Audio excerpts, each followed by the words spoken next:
Vertical circular motion एक ऐसा topic है जिससे हर साल जेई नीट और दूसरे एग्जाम्स में क्वेश्चन पूछे जाते हैं और इस टॉपिक में बहुत से बच्चे बहुत ज्यादा ब्लंडर करते हैं। तो इस कॉन्सेप्ट को अगर आपने एक बार प्रॉपर सीख लिया तो इसके क्वेश्चंस को आप बहुत इजीली हैंडल कर पाओगे। तो इस वीडियो में हम वर्टिकल सर्कुलर मोशन के सारे पैरामीटर्स को कवर करेंगे, जिसमें हम सीखेंगे कि मिनिमम कितने कितने वेलोसिटी देने से कितने कितने एंगल तक जा सकता है, किस किस पोजीशन में टेंशन इन द स्ट्रिंग कितनी कितनी होती है। इसके अलावा मैं आपको 5 इंपॉर्टेंट केसेस भी लास्ट में नोट डाउन कराऊंगा, जिनको आप अगर ध्यान रखोगे तो इसके क्वेश्चंस को सॉल्व करने के लिए आपको बिल्कुल मेहनत नहीं लगेगी। तो सबसे पहले इमेजिन करो एक सिंपल पेंडुलम है, दैट इज एक रस्सी है, उसमें एक बॉब लगी है और इस बॉब का मास कुछ m है। इस रस्सी की लंबाई मैं r बोल रहा हूं और r ही इस वर्टिकल सर्कल की रेडियस होगी।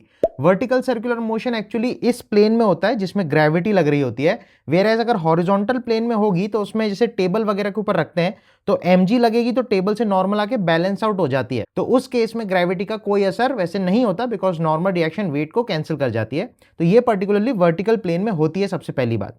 नेक्स्ट इंपॉर्टेंट बात है, यहां पे हम मान लो कुछ v0 वेलोसिटी देते हैं, तो इस v0 की अलग अलग वैल्यूज के करस्पॉन्डिंग ये जो हमारा सिंपल पेंडुलम है ये किसी किसी एंगल तक जा जाके झूल के वापस आ जाएगा। ठीक है, तो अलग अलग v0 की वैल्यूज के करस्पॉन्डिंग कितने कितने एंगल तक ये जाएगा वो अपन सबसे पहले एनालाइज कर रहे हैं। तो सबसे पहले एक बेसिक केस लेते हैं जहां पे ये 60 डिग्री तक अगर जाता है, मतलब वर्टिकल से एंगल अगर 60 डिग्री है तो वहां पे मिनिमम वेलोसिटी हमें कितनी देनी चाहिए कि ये 60 डिग्री तक जाए और वापस आ जाए और ऐसे ऐसे ऑसिलेट करता रहे 60 डिग्री के करस्पॉन्डिंग। ठीक है, तो सबसे पहले हम ये जानना चाहते हैं अगर ये 60 डिग्री तक आ गया तो वहां पे आके उसकी फाइनल वेलोसिटी हो जाने वाली 0। तो अब यहाँ पे आप एक चीज एनालाइज कर सकते हो, यहाँ पे कहीं पे भी फ्रिक्शन नहीं है, दैट मीन्स एनर्जी कंजर्वेशन तो लगेगा ही लगेगा।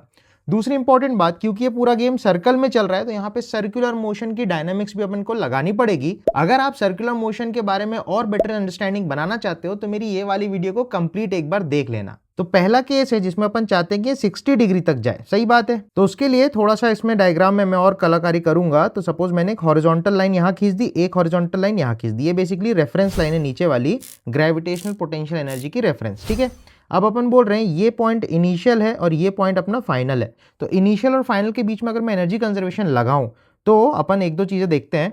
तो सबसे पहले अपन नीचे लिखेंगे kinetic energy half m v0 square, potential energy 0 होगी क्योंकि नीचे रेफरेंस अपन ने लिया है, राइट।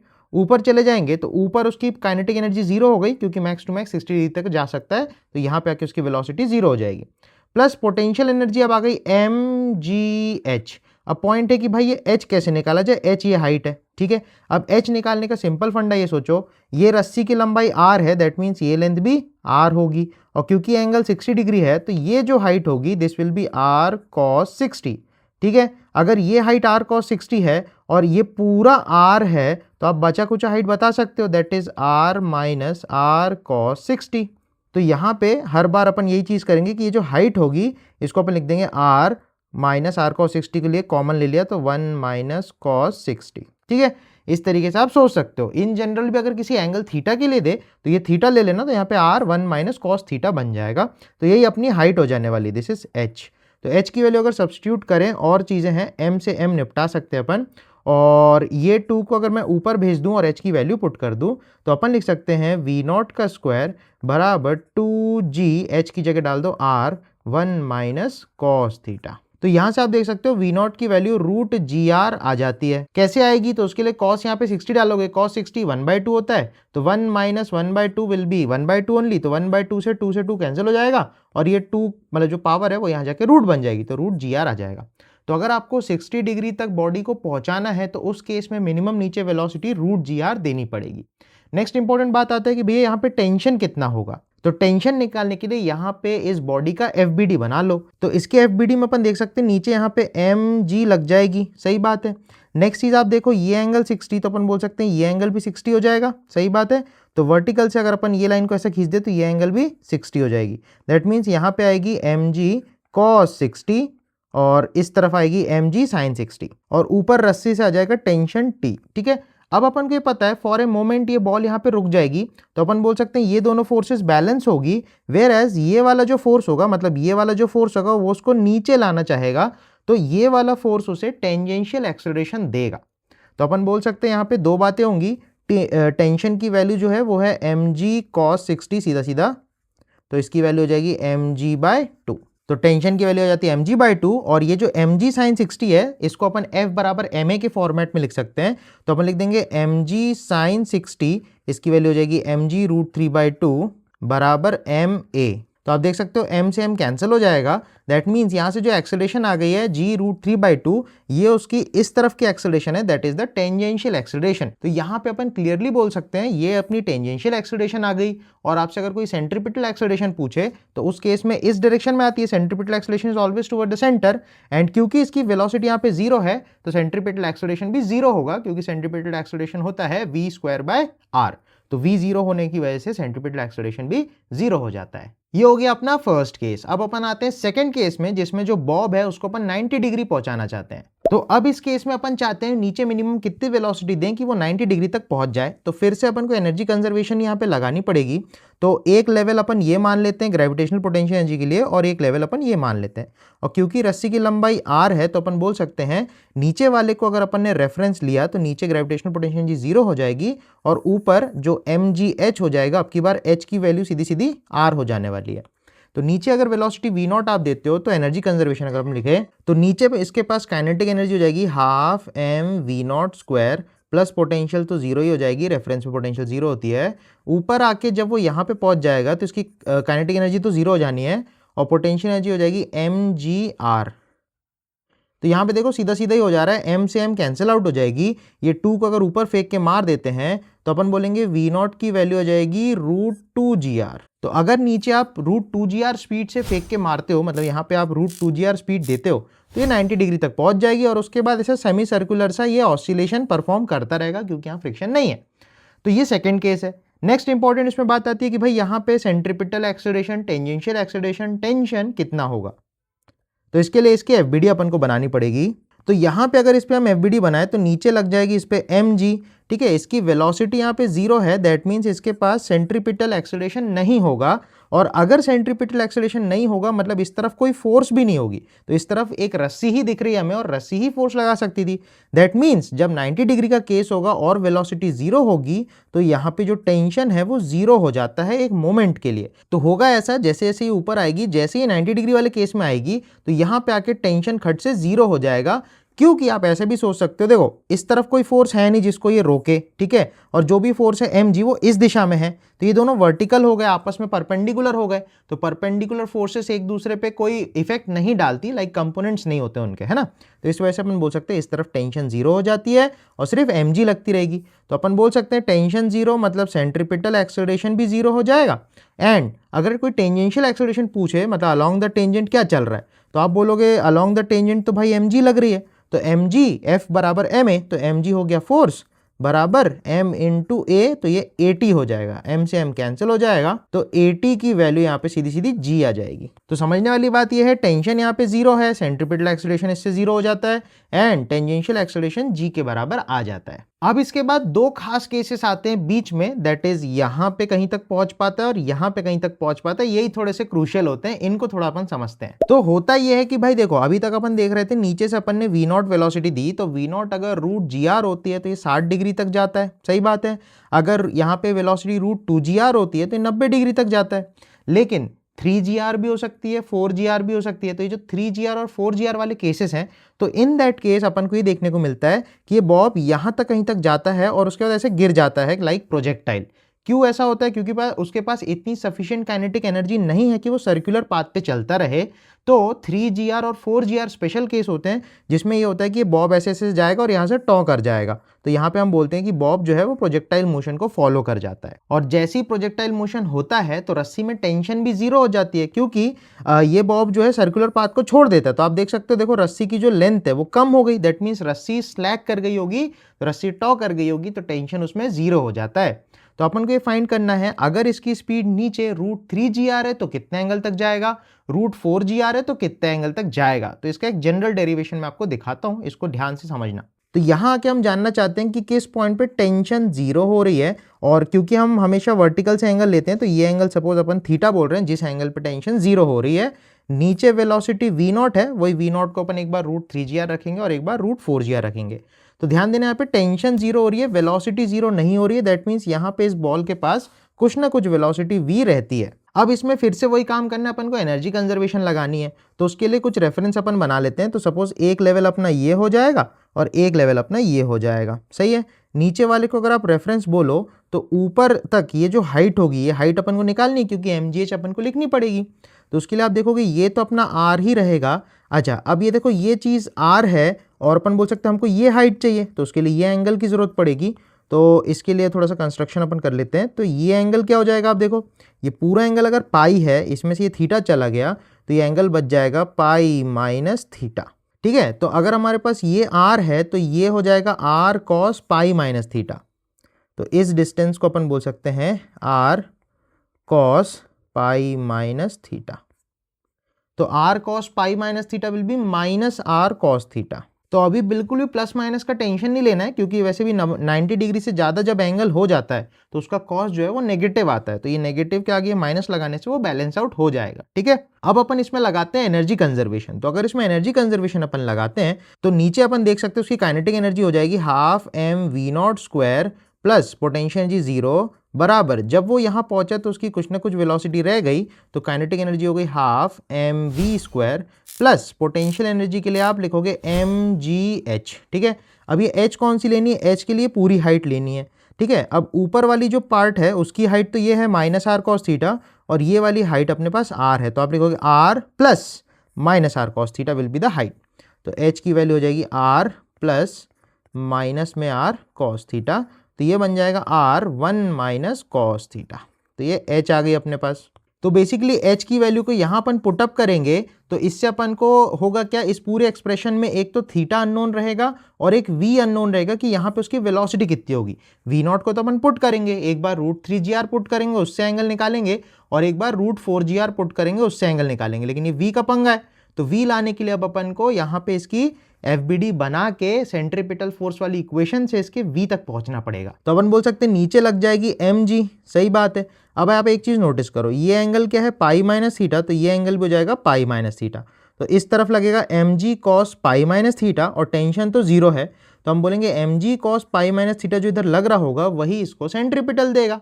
तो that will be equal to mv²/r। तो इस इंस्टेंट पे अपन देख रहे हैं तो अपन लिखेंगे mg cos pi minus theta will be minus cos theta, तो माइनस कॉस थीटा बराबर mv²/r, ठीक है। तो यहाँ से आप देख सकते हो m से m अपन निपटा सकते हैं। तो अपने पास देखो v² की जो वैल्यू है वो r को ऊपर फेंक के आ जाएगी माइनस rg कॉस थीटा, ठीक है। तो वो v² को यहाँ पे मैं पुट कर रहा हूँ और h की वैल्यू को भी मैं यहाँ पुट कर दे रहा हूँ। तो यहाँ से हमको मिल जाएगी हाफ mv0² बराबर हाफ mv², ठीक है ना।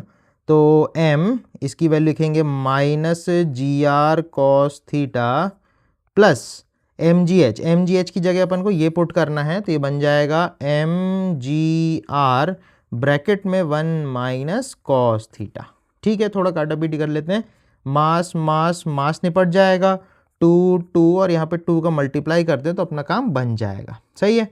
तो यहाँ पे थोड़ा सॉल्व करें इसको तो अपन को मिलेगी v0² equals minus gr cos theta plus 2gr minus 2gr cos theta, ठीक है। ये जो 2gr था एक बार 1 से मल्टीप्लाई होगा तो ये बनेगा, एक बार कॉस थीटा से मल्टीप्लाई होगा तो ये बन जाएगा। तो minus gr cos theta minus gr cos theta 3gr cos theta बन जाएगा। तो इसको मैं थोड़ा सा यहीं पे ठीक से लिख देता हूँ, माइनस 3gr कॉस थीटा हो गया और यहाँ पे अपने पास बच गया 2gr, ठीक है। तो अब अपने को इस इक्वेशन के साथ खेलना है। तो सबसे पहली बात v0 को जब हम √3gr पुट करते हैं तब क्या देखने को मिलता है, तो देखो जब स्क्वायर करोगे तो रूट यहाँ से हट जाएगा, तो ये बन जाएगा 3gr equals 2gr minus 3gr cos theta, सही बात है। अब देखो gr कैंसिल हो जाएगा और आप देख सकते हो इस 2 को अगर अपन इधर बुला लें तो 3 माइनस 2 विल बी 1 और ये -3 नीचे चले जाएगा तो माइनस में 1/3 बच जाएगा बराबर कॉस थीटा। तो यहाँ से आप देखोगे एंगल अपने पास आ जाता है कॉस इनवर्स 1/3। तो यहाँ से अपन को ये सीखने मिलता है कि जब आप वेलोसिटी √3gr देते हो तो ये जो एंगल है वो आता है कॉस इनवर्स में -1/3, यहाँ माइनस लगेगा तो -1/3 निकल के आता है। और इस एंगल पे जाके जो ये पार्टिकल है, जो अपना बॉब है, ये प्रोजेक्टाइल मोशन करने लग जाता है। तो इस इंस्टेंट पे यहाँ पे टेंशन 0 हो जाता है। तो अपन को ध्यान रखना है, cos इनवर्स -1/3 डिग्री पे टेंशन 0 हो जाती है और ये जो पार्टिकल है या जो हमारा बॉब है, ये सर्कुलर मोशन करना छोड़ देता है इस एंगल के बाद, तो वो कंप्लीट सर्कुलर मोशन नहीं मार पाता। तो ये बात हो गई √3gr वाले केस में। यहीं पे अगर मैं V0 को √4gr बोल दूं तो उस केस में आप देख सकते हो, यहाँ पे अपन पुट करेंगे तो 4gr बन जाएगा। 4gr और 2gr इधर आएगा तो उसमें से 2gr बचेगा। तो अपन सीधा सीधा लिख रहे हैं 2gr बराबर -3gr cos थीटा। तो आप देख सकते हो gr से gr कैंसिल हो जाएगा, -3 डिवाइड में चला जाएगा, तो cos थीटा विल बी -2/3। तो यहां से आप देख सकते हो theta will be cos inverse -2/3। तो अब अगर आपने √4gr की वेलोसिटी यहाँ नीचे दी तो उस केस में ये थोड़ा और ऊपर तक जाएगा, मतलब ये जो पूरा एंगल होगा ये cos इनवर्स -2/3 होगा। एंड इन दैट केस वो अगेन यहाँ से प्रोजेक्टाइल ही बनाएगा, थोड़ा ऊपर से प्रोजेक्टाइल बनाएगा, तो यहाँ पे टेंशन जाके 0 होगा। तो ये वो एंगल है, अपन को ध्यान रखना है, जहां पे टेंशन 0 हो रही है। एंड इन दोनों ही केसेस में ये जो पार्टिकल है प्रोजेक्टाइल मोशन कर जाता है और कंप्लीट सर्कुलर मोशन नहीं कर पाता। तो कंप्लीट सर्कुलर मोशन कब करेगा? तो इसके अगले केस में, दैट इज √5gr स्पीड आप जब दोगे तब ये कंप्लीट सर्कुलर मोशन कर जाता है। तो उस केस में क्या इंपॉर्टेंट बातें अपन को ध्यान रखनी है वो देख लेते हैं। तो इसका जो लास्ट केस है, इसमें ऐसा होता है, अगर नीचे आपने V0 वेलोसिटी दी और इसको कंप्लीट सर्कुलर मोशन करना है तो उसमें सबसे पहली इंपॉर्टेंट बात अपन को ध्यान रखनी है कि ऊपर जाके इस बॉब की वेलोसिटी 0 मत कर देना, क्योंकि अगर आपने बॉब की वेलोसिटी को 0 कर दिया तो आप समझ सकते हो यहाँ पे जाके अगर वेलोसिटी 0 हो गई तो वो तो नीचे गिर जाएगा फिर, तो ये तो सेमी सर्कल हो गया, कंप्लीट सर्कुलर मोशन तो हुआ ही नहीं। तो दैट मीन्स ऊपर जाके वेलोसिटी 0 नहीं होनी चाहिए। तो एक बात तो ये ध्यान रखनी है। दूसरी बात, यहां पे अगर वेलोसिटी 0 नहीं हो रही है तो क्या कंडीशन होगी वो चेकआउट अपन को करना है। दैट मींस टेंशन के बारे में क्या देखने को मिलेगा वो देखना है। तो सबसे पहले फिर से वही काम, एनर्जी कंजर्वेशन की इक्वेशन अपन बनाएंगे। ये हाइट r है, ये हाइट भी r है, तो ये जो पूरी हाइट है ये 2r हो जाएगी। तो यहाँ पे अपन वही अपने रेफरेंसेस बना लेंगे। तो ये ऊपर वाली एक रेफरेंस हो गई और ये नीचे वाली एक रेफरेंस हो गई। ठीक है, नीचे के रेफरेंस पे पोटेंशियल एनर्जी 0 हो जाती है। ठीक है, नीचे को अपन ने रेफरेंस लिया। तो एनर्जी कंजर्वेशन लगाएंगे तो नीचे होगी ½ mv0² प्लस पोटेंशियल 0, ऊपर आ जाएगी तो ½ mv² और पोटेंशियल एनर्जी हो जाएगी mg2r। तो यहाँ पे आप देख सकते हो m कैंसिल हो गया, 2 कैंसिल करके यहाँ पे ऊपर इंटू 2 आप दे सकते हो। तो ये बन जाएगी V0² बराबर v² प्लस 4gr। तो एक पॉइंट तो ये समझ में आता है कि अगर V0 को आप यहाँ पे √5gr पुट करते हो तो उसका स्क्वायर हो जाएगा 5gr बराबर v² प्लस 4gr। सही बात है, ये जो 4gr है ये लेफ्ट साइड में अगर आया तो 5 में से 4 कैंसिल होके 1gr बचेगा, तो v की वैल्यू आ जाएगी √gr। तो अपने को ये समझ में आता है कि जब नीचे आप 5gr दोगे तो ऊपर उसकी वेलोसिटी √gr हो जाती है। ठीक है, नेक्स्ट इंपॉर्टेंट बात आती है कि यहाँ पे टेंशन का क्या होगा, तो उसके लिए FBD बना लेंगे। तो यहाँ पे अपन बोल सकते हैं mg नीचे लग रही होगी और अपन बोल सकते हैं अगर टेंशन कुछ होगा तो मान लेते हैं T भी नीचे लग रही होगी, और ये दोनों ही फोर्सेस इस बॉब को सेंट्रीपिटल एक्सेलरेशन देगी। तो अपन बोल सकते हैं tension plus mg must be equal to mv²/r। तो टेंशन हमको निकालना तो T प्लस mg बराबर mv² मतलब ये वाले v का स्क्वायर करना है, तो gr तो रूट में से बाहर आ जाएगा और नीचे r है तो r से r कैंसिल हो जाएगा। अब आप देख सकते हो ये mg और ये mg तो कैंसिल कर जाएगी, दैट मीन्स यहाँ से टेंशन 0 आ जाएगी। तो ये ध्यान रखने वाली बात यहाँ से निकल के आती है कि जब कंप्लीट सर्कुलर मोशन करने जाता है ये पार्टिकल, मिनिमम स्पीड यहाँ पे उसको √5gr चाहिए। तो उस केस में जब नीचे √5gr आप देते हो तो ऊपर उसकी वेलोसिटी √gr हो जाती है और टॉप मोस्ट पोजिशन पे टेंशन 0 हो जाएगा। इसके अलावा अगर ऐसा कुछ क्वेश्चन है कि नीचे हमने √5gr से ज्यादा स्पीड दी, दैट मीन्स अब तो वो सर्कल तो करना ही है उसको, क्योंकि रस्सी टूट के जा नहीं सकती तो सर्कुलर पाथ पे वो चलेगा ही चलेगा। लेकिन ध्यान ये रखना है कि ऊपर जाके उसकी वेलोसिटी √gr नहीं होगी, वो आपको एनर्जी कंजर्वेशन करा के, मान लो नीचे की वेलोसिटी √8gr दे दी, तो वो 8gr की वैल्यू यहाँ पे पुट करके आपको ऊपर की वेलोसिटी निकालनी पड़ेगी। और फिर आप क्या करोगे, यहाँ की FBD बना के यहाँ से टेंशन आप कैलकुलेट करोगे और वो डेफिनेटली से 0 उस केस में नहीं आएगा। ठीक है, होगा क्या, क्योंकि जब आप ज़्यादा तेजी से मारोगे तो यहाँ पे रस्सी और टाइट हो जाएगी, तो उसमें कुछ ना कुछ टेंशन आ जाएगा। ये तो एकदम बाउंड्री कंडीशन है कि मिनिमम वेलोसिटी कितनी दे कि सर्कल मार जाए, तो that minimum velocity is √5 GR at the bottom. तो ये अपना √5 GR वाला केस बन जाता है। इसके अलावा एक और जो इंपॉर्टेंट बात अपन को इसमें ध्यान रखनी है वो टेंशन्स के बारे में ध्यान रखनी है।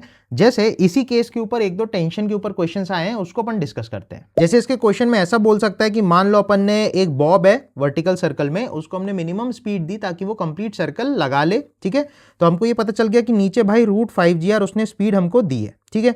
अब वो हमसे पूछ सकते हैं, सपोज ये पॉइंट ए है, यहाँ पे सपोज पॉइंट बी है, यहाँ पे सपोज पॉइंट सी है और यहाँ पे सपोज पॉइंट डी है, तो ये ABCD पॉइंट्स पे टेंशन कितना कितना होगा ये अपन से पूछ सकता है। तो उसके लिए अपन को वही काम करना है, यहाँ पे हर पॉइंट पे आपको वेलोसिटीज निकालनी पड़ेगी। तो वेलोसिटी निकलेगी एनर्जी कंजर्वेशन से, और आपको डायनामिक्स मतलब F बराबर ma की इक्वेशन लगाओगे तो वहां से टेंशन निकल के आएगी। तो यही दो स्टेप्स अपन को ध्यान रखने हैं। तो सपोज हमें अगर A पॉइंट का टेंशन निकालना है तो इन दैट केस हम पता करेंगे कि यहाँ पे वेलोसिटी कितनी होगी। मान लो इसको VA बोलता हूँ। तो अब अपन को ये पता है कि ये 90 डिग्री है, मतलब ये हाइट R हो जाएगी या H हो सकती है, जो भी है। तो क्योंकि R के टर्म्स में तो R है। अब एनर्जी कंजर्वेशन करते हैं अपन A और D के लिए, तो ये एक रेफरेंस लेवल हो गया, ये एक रेफरेंस लेवल हो गया। तो अपन बोल सकते हैं नीचे आप रेफरेंस ले लो, तो अपन बोल सकते हैं नीचे ½ mv² दैट इज 5 GR, नीचे की पोटेंशियल 0, A पॉइंट पे पहुंच गया तो हो गई ½ mva², और A पॉइंट की पोटेंशियल mgr अपन बोल सकते हैं क्योंकि ये हाइट अपनी R है। सही बात। अब देखो m तो कैंसिल हो जाएगा, अपन 2 से दोनों तरफ मल्टीप्लाई करा दे तो 2 कैंसिल और यहाँ 2 बन जाएगा। अब देखो लेफ्ट में 5 GR है, राइट में 2 GR है, तो ये जब इधर आएगा 5 में से 2 गया तो 3 GR बचेगा। तो अपन बोल सकते हैं 3 GR बराबर VA²। तो वंस अपने पास VA² आ गया तो अब यहाँ पे FBD आप बना लो। अब इसकी अगर आप FBD बनाओगे तो आप बोलोगे भाई नीचे लगेगी इस पे mg, यहाँ पे लगेगी इस पे टेंशन। अब जो टेंशन है, टेंशन इसको सेंट्रीपिटल दे रहा होगा क्योंकि वो टेंशन इसको सर्कल में घुमा रहा है, और mg जो है ये इसको टेंजेंशियल रिटार्डेशन देगा बेसिकली। तो अगर मुझे टेंशन चाहिए तो अपन लिख सकते हैं टेंशन ही सेंट्रीपिटल देगा, तो टेंशन एट A बराबर mva² बाई R। तो VA की वैल्यू आप डाल दो तो m × 3 GR by R, R से R कैंसिल हो गया, तो टेंशन की वैल्यू बन गई 3 mg, ठीक है। तो A पॉइंट पे हमारे पास tension at A comes out to B 3 mg। तो इसी कॉन्सेप्ट को आप लगा के B पॉइंट का टेंशन भी निकाल सकते हो, जो अभी अपन ने देखा था B पॉइंट का टेंशन 0 आता है। C पॉइंट क्योंकि सिमेट्री पे है, मतलब जहां पे A है डायमेट्रिकली एंड पॉइंट पे C है, तो A और C पे टेंशन सेम होगा। तो जो टेंशन 3 mg A पे आ रही है वही C पे भी आ रही है। एक बार आप खुद भी लगा के चेकआउट करना और मुझे कमेंट्स में जरूर से बताना। और इसके बाद D पॉइंट पे अगर हमसे टेंशन पूछे तो फिर से वही काम करना है, नीचे लग जाएगी mg, ऊपर लग जाएगी मान लो टेंशन है D, और सेंटर की तरफ जो बड़ी फोर्स है दैट इज TD, तो अपन लिखेंगे बड़ी फोर्स माइनस छोटी फोर्स बराबर MAC। तो AC will be mv² by R। तो D पॉइंट के लिए अगर मैं लिखूं TD माइनस mg बराबर mv² दैट इज 5 GR हो जाएगा, रूट हट जाएगा बाई R, R से R कैंसिल हो जाएगा। तो आप देख सकते हो यहाँ पे 5 mg है और ये एक और mg आएगा तो 6 mg हो जाएगा। तो tension eight point D will become 6 times of mg। तो इस तरीके से अगर अपन को नीचे की अलग कुछ वेलोसिटी देगा तो वही बात है भाई, एनर्जी कंजर्वेशन से आप अलग अलग पॉइंट्स की वेलोसिटीज निकालोगे, और डायनामिक्स दैट इज F बराबर ma, FBD बना के जब आप F बराबर ma लगाओगे तो वहां से आपको टेंशन मिलेगा। तो ये फॉर्मेट याद रखना, इस टाइप से इस क्वेश्चन को हैंडल किया जाता है। वेलोसिटीज कुछ भी दे सकता है, तो अपन को दिमाग को खोल के सोचना चाहिए। यहाँ पे एक और इंटरेस्टिंग बात आती है कि अगर कोई भी दो डायमेट्रिकल एंड पॉइंट्स की आप टेंशंस का सम लो तो वो अगेन एक कांस्टेंट आता है। फॉर एग्जांपल जैसे मैं B और D का टेंशन का सम लूं तो D पॉइंट पे जो टेंशन है वो 6 mg है, B पॉइंट पे टेंशन 0 आया था तो टोटल टेंशन 6 mg हो गया, ठीक है। उसी तरीके से A और C का आप देखो, A का टेंशन 3 mg है, C का भी 3 mg, तो 3 और 3 6 mg हो जाएगा। ऐसे ही किसी जनरल दो डायमेट्रिकल पॉइंट्स अगर देगा तो उन दोनों डायमेट्रिकल एंड पॉइंट्स के टेंशंस का जो सम होगा वो हमेशा एक कांस्टेंट वैल्यू आएगा। फॉर एग्जांपल √5 GR वाले केस के लिए ये टेंशंस का जो सम है ये हमेशा 6 mg निकल के आता है। इसके अलावा अगर कोई और वेलोसिटी दे दी, मान लो 8 GR वगैरह दे दिया, तो उस केस में टेंशन की वैल्यू डेफिनेटली से चेंज होगी, परंतु किन्हीं भी दो डायमेट्रिकल एंड पॉइंट्स का टेंशन का जो सम होगा वो एक कांस्टेंट वैल्यू आएगा। इस चीज को आप ध्यान रखना, इस पे पहले भी PYQ आ चुका है।